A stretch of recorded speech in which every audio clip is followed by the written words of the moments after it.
There was a man named Ethan who had always lived a simple life. He worked long hours at a factory, and though money was tight, he found joy in the small things, spending time with his wife, Emma, and their little girl, Lily. One day, Ethan's luck changed when he scratched off a lottery ticket at the local gas station. $40 million, as he could hardly believe it. He rushed home, bursting through the door. "We're rich!" he shouted, waving the ticket in the air. Emma's eyes widened in disbelief. "This changes everything," she said, tears welling up in her eyes. With their newfound wealth, Ethan bought a huge house on the outskirts of the city, fast cars, and designer clothes.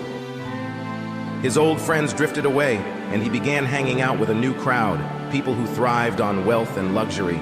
"Are we still going to take that road trip to the Grand Canyon?" Emma asked one night as they sat in their vast, empty living room.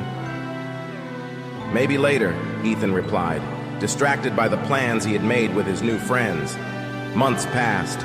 Ethan traveled the world, hopping from one lavish party to the next, while Emma stayed home, looking after Lily.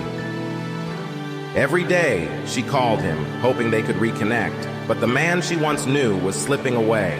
Then one evening, as Ethan was planning another extravagant vacation, Emma finally confronted him. "You're not the same person I fell in love with," she said, her voice breaking. "We've lost everything that really mattered." Ethan, tired of hearing it, replied coldly, "If you're not happy, maybe you should go. This life isn't for you." Crushed, Emma took Lily and left that night. Ethan watched them walk out, convinced he could replace them with the thrills his money bought. 2 years later, Ethan's lavish lifestyle caught up with him. He looked at his bank account, zero. He had burned through every dollar. The fancy cars, the mansion, the people who once showered him with attention, all vanished. Desperate and alone, Ethan reached out to his old friends. Each call was met with indifference. Nobody wanted to be there for him now. With no options left, he called Emma, the woman he had pushed away. "Emma, I was wrong," he whispered into the phone. "Can you help me? Please, I need you." There was a long silence before Emma responded softly. "I used to believe in us, Ethan, but you showed me who you truly were when you had everything. You didn't lose your money, you lost your family. Goodbye, Ethan."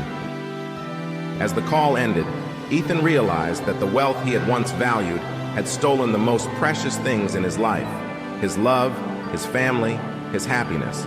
Lesson: money might buy luxury and fleeting happiness, but it can never replace the true wealth of life: love, family, and meaningful connections. Ethan's story reminds us that when we chase the wrong things, we often lose what matters most.